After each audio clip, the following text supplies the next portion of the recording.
Hello दोस्तों, कैसे हो? उम्मीद करता हूँ सब लोग अच्छे होंगे और मैं भी ठीक ठाक हूँ। आज मैं बताने के लिए जा रहा हूँ कि जो लास्ट टाइम हमारा कंपनी का इंटरव्यू हुआ था, बहुत सारे बंदा हमको बोला था। जैसे मैं कम्युनिटी पोस्ट में पोस्ट किया था हमारा इंटरव्यू है कंपनी का, तो लोग क्या बोला, जो लोग इंटरव्यू देने के लिए तो आया, जो नहीं देने के लिए आ पाया, तो वो लोग बोला कि आपका कंपनी में कैसा इंटरव्यू हो रहा है, उसमें क्या क्या पूछता है, क्या क्वेश्चन करता है, तो उसका बारे में थोड़ा आपको हमको एक वीडियो बना के बताइए। तो इसी मतलब एक इंटरव्यू का अंदर 10-12 क्वेश्चन वो लोग पूछता है, लेकिन हर एक क्वेश्चन का मैं अलग अलग वीडियो आप लोग को बताने के लिए मैं बोला था। तो आज एक वीडियो में बता रहा हूँ। एक क्वेश्चन का आंसर यही है कि एक प्लम्बर को पूछा गया कि प्लम्बिंग में कितना सारा वॉल्व आता है।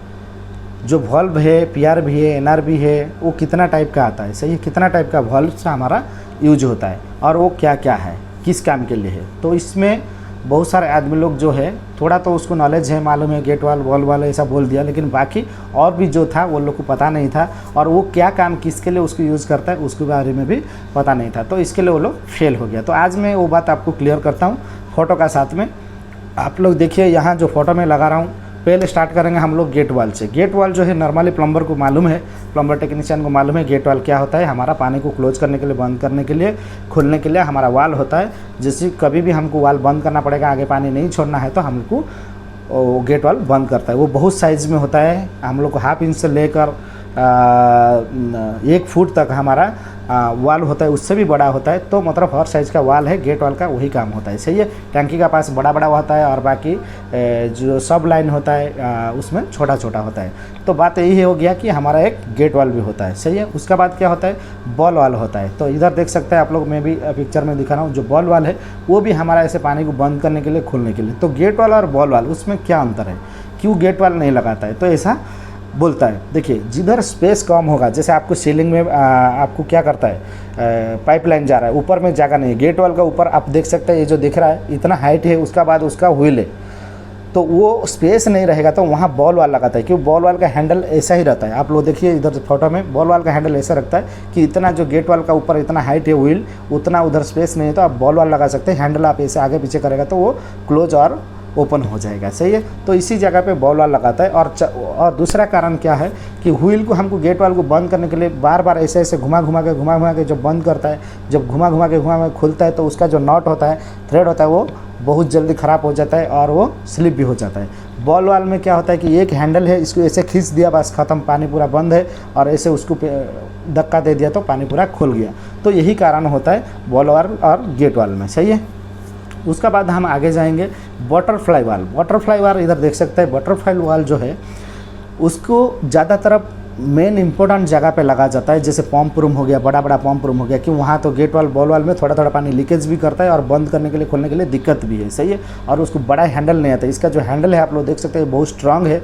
इसको हम लोग जितना में रुकने के लिए रखेगा उतना में हो रहेगा। उसका नीचे आप लोग देख सकता है, जो बीट है, घाटी है, उसमें क्या होता है कि हमको कितना % वाल खोलना है उतना % ही खोलना है। जैसे हम लोग DRB सेट करता है, PRB सेट करता है, वो हिसाब से हम लोग जो बटरफ्लाई वाल लगाता है, जैसे हमको फुल वाल नहीं खोलना है, तो हमको कितना में खोल के उसको लॉक करना है। क्यों, हम लोग इतना में खोल दिया और दूसरा आदमी उसको आगे और थोड़ा आगे पीछे कर दिया, तो उसी जगह पे प्रॉब्लम हो जाएगा। इसके लिए बटरफ्लाई वाल लगाने का बाद क्या होता है कि वो हैंडल को हम लोग लेके आता है और उधर लॉक करने के लिए भी उसका सिस्टम रहता है कि उतना में हम लोग उसको ताला डाल सकता है, लॉक कर सकता है कि आगे पीछे और कोई खोल नहीं सकता है। और वो कहाँ लगता है, ज़्यादातर पंप रूम, वो भले कोई भी पंप रूम हो, प्लम्बिंग का भी पंप रूम में भी लगता है, चिल वाटर का भी पंप रूम में भी लगता है, फायर लाइन का पंप रूम में भी लगता है। तो ये हर पंप का पास जो पाइपलाइन होता है, वो ये जो वाल मैं बोल रहा हूँ, ये हर वाल हर काम के लिए है। जैसे फायर लाइन के लिए भी है, चिल वाटर लाइन के लिए भी है, जो हमारा पाइप फिटर लाइन में, और हमारा प्लम्बिंग लाइन में, ये वाल सब पे लगता है, सही है। तो ये जो मैं बोल रहा हूँ, ये 3 काम का ऊपर आपको ध्यान रखना पड़ेगा कि ये हर काम का जब भी पूछा जाएगा कोई भी टेक्नीशियन को, ये वाल का बारे में वो इतना बता सकता है, सही है। तो बटरफ्लाई वाल जो है वो इसके लिए हमारा लगा जाता है। और उसका जो सील्ड होता है अंदर का, वो बहुत स्ट्रांगली होता है। कभी भी आपको एक ड्रॉप भी पानी आपको आगे नहीं देगा और आपको एयर भी पास नहीं करेगा, बहुत दिन लास्टिंग करता है, वो लॉन्ग लास्टिंग है। इसके लिए उसको मतलब उसका अंदर में जो सील्ड होता है वो पूरा पैक होता है और बहुत अच्छा क्वालिटी का होता है, जो जिसमें हमको यूज़ करने के लिए, बिल्डिंग में लगाने के लिए लॉन्ग लास्टिंग का वो काम आता है, सही है। तो ये बटरफ्लाई वाल हो गया। उसका बाद में हमको आप लोग इधर देख सकता है, ये हमारा PRB है। PRB जो है पीआरबी में क्या होता है कि हम पीआरबी का फुल फॉर्म भी पूछा जाएगा। जो पीआरबी है तो प्रेशर रोड्यूसिंग वाल्व है, उसका पूरा नाम जो होता है प्रेशर रोड्यूसिंग, प्रेशर को रोड्यूस करना है। जैसे हमको टैंकी से या मोटर का प्रेशर ज़्यादा आ रहा है, हमको वर्टिकल लाइन में हमको ग्रेविटी प्रेशर में हमको ज़्यादा आ रहा है, हमको वो फ्लैट के अंदर वो बिल्डिंग के अंदर हमको इतना प्रेशर नहीं देना है, सही है। क्योंकि ज़्यादा प्रेशर जाने के बाद हमारा जो एक्सेसरीज होता है प्लम्बिंग का जो फाइनल फिटिंग होता है, शावर हो गया, टेलीफोन शावर हो गया, या हमारा किचन में फिल्टर हो गया, वो सब डैमेज हो जाता है। जिस वजह से कि लिमिट जितना यूज़ करना चाहिए उतना हिसाब से प्रेशर देना है। तो इसके लिए वो प्रेशर रोड्यूसिंग वाल्व जो पीआरबी है उसमें हम लोग प्रेशर सेट करके रखता है, उसका आगे पीछे प्रेशर गेज लगेगा और उसमें हमको मालूम पड़ेगा कि उसका जो हमारा सेक्शन लाइन है, जो हमारा इनलेट है पीआरबी का, वो आ रहा है 6 बार और आगे हमको जा रहा है 2 बार, सही है। तो उसका जो गेज होता है उसमें हम लोग को पता चलेगा कि ये हम लोग कितना प्रेशर आगे दे रहा है। तो ये प्रेशर रोटेशन के लिए स्पेशल पीआरबी यूज होता है।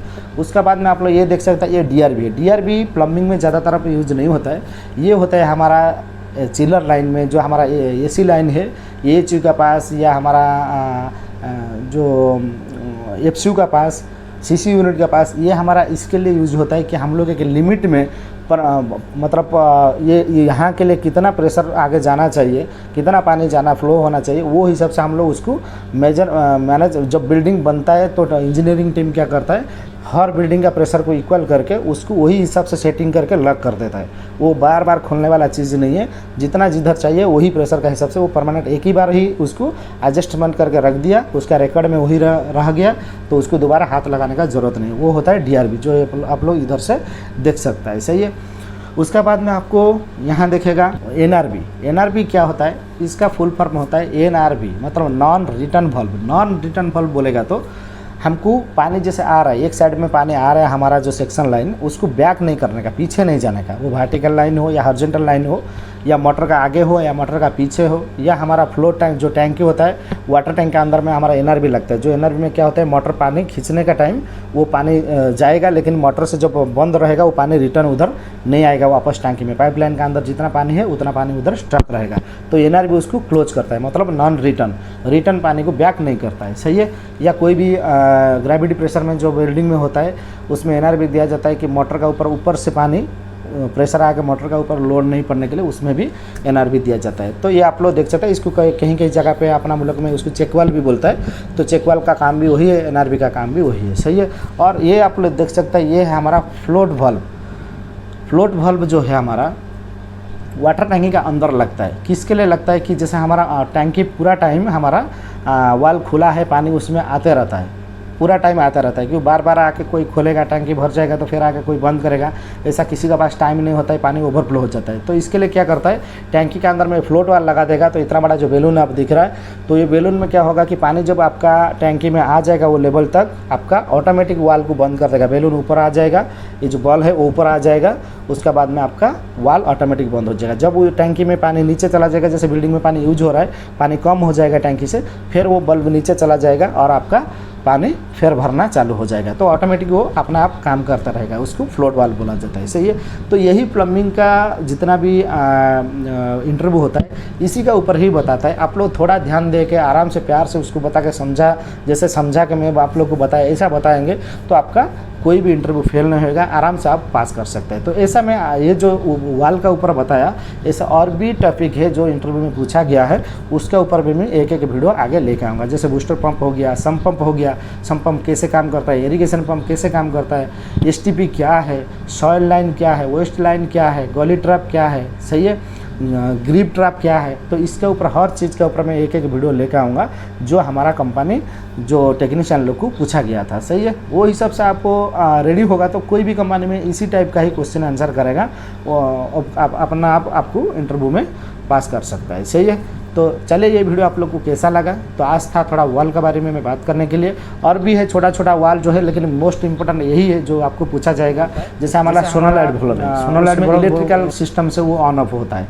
जैसे हमारा इरिगेशन हो गया, तो गार्डन लाइन में क्या होता है कि जोन वाइज हम लोग वाल लगा देता है, सोनोलाइट वाल लगा देता है। उसको क्या करता है कि टाइमिंग उसमें सेट रहता है, 5 मिनट या 10 मिनट हम लोग टाइमिंग लगा दिया टाइमर के, उतना टाइम वो वाल ओपन होगा, फिर उसका बाद उतना टाइम जैसे 10 मिनट हो गया तो वो वाल ऑटोमेटिक बंद हो जाएगा, फिर दूसरा जोन में वाल खोलेगा, दूसरा गार्डन के लिए पानी जाएगा, सही है। तो वो वाल्व को आप लोग सोनल एडवार्ड बोलता है, सही है। कभी कभी इंटरव्यू में पूछा जाएगा। और ये है, आप लोग देख सकते हैं, ये है आपका प्रेशर स्विच। इसको वाल्व में नहीं जाता है, फिर भी मैं आप लोग बता देता हूँ। ये हमारा प्रेशर स्विच है। प्रेशर स्विच क्या होता है कि पंप को ऑटो कट करने के लिए, जैसे हम लोग प्रेशर उसमें सेट कर दिया, 6 बार का हमारा प्रेशर आ जाएगा पाइपलाइन का अंदर, फिर हमारा पंप ऑटोमेटिक बंद हो जाना चाहिए। तो प्रेशर उसमें सेट करने के लिए इसके लिए उसका नाम है प्रेशर स्विच।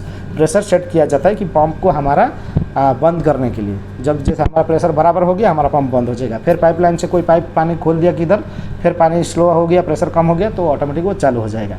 ये प्रेशर स्विच का काम है, सही है। उसको एडजस्टमेंट करके इसका प्रेशर भी बढ़ा सकता है और कमा सकता है, सही है।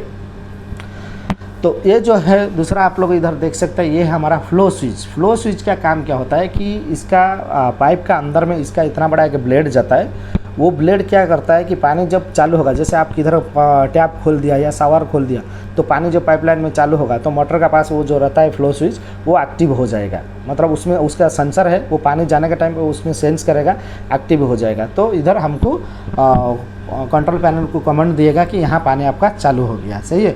कभी आपको पानी वो हिसाब से भी आपका मोटर भी ऑन ऑफ होता है कि जैसे आपका पानी चालू हो गया तो आपको पानी उधर चलने का टाइम आपका मोटर चालू है, और पानी आपका बंद होने का टाइम मोटर आपका बंद है। तो ये आपका फ्लो स्विच है। फ्लो स्विच का मेन काम है कि पानी जब फ्लो होगा वो सेंसर सेंस करेगा और आपको कमेंट दिएगा कंट्रोल पैनल में, सही है, पंप को चालू करने के लिए। और भी एक है, आप लोग इधर देख सकते हैं, ये हमारा है sensor, flow sensor. Flow sensor क्या होता है कि पाइपलाइन के अंदर जो पानी रहता है, पानी जब बराबर जगह पे स्ट्रक रह जाता है, मतलब स्टॉप रह जाता है, तो पंप हमारा बंद हो जाता है। फिर जब पानी चालू हो जाता है, फ्लो हो जाता है, तो वो सेंसर क्या करता है, सेंस करता है, कमेंट देता है कंट्रोल पैनल को पंप को चालू करने के लिए, ये भी पंप चालू होता है। तो ये सब है आप लोग को छोटा मोटा चीज़ जो पूछा जाता है। कभी कभी प्लम्बर टेक्नीशियन भी पूछा जाएगा, इसका कैसे आपको, जैसे फ्लो स्विच आपका काम नहीं कर रहा है, इसका वायर का फॉल्ट है या क्या फॉल्ट है, आपको कैसे चेक करना है। अब बोलने का कि उसका हम लोग ओपन करेंगे, उसका जो वायर है हम लोग देखेंगे वो लूज कंडक्ट है, लूज कनेक्शन हो गया, या उसका कार्बन हो गया, या वो जल गया, वो ख़राब हो गया, और उसको कंटिन्यूटी टेस्ट करेंगे, उसमें कंटिन्यूटी आ रहा है नहीं आ रहा है, वो हिसाब से हमको चेक करके उसका सॉल्यूशन निकलना है, उसको सही करना है, सही है। तो यही था छोटा सा वीडियो में मैं आप लोग को समझाने के लिए कि प्लम्बिंग टेक्नीशियन को क्या क्या मालूम होना चाहिए वाल्व का ऊपर। तो कोई भी कंपनी में आप लोग फैसिलिटी मैनेजमेंट कंपनी में जा रहे हैं तो आपको वाल्व का ऊपर ज़रूर पूछा जाएगा, सही है। तो फिर चलिए, जो और क्वेश्चन जो पूछा गया था, वो क्वेश्चन का क्या क्या पूछा गया था, उसका क्वेश्चन के साथ मैं आंसर भी आपको बता देगा, सही है। तो ऐसे ही वीडियो को, चैनल को सब्सक्राइब करके वीडियो को देखते रहिए, हर चीज़ हर जानकारी आपको मिलते ही रहेगा। Thank you so much.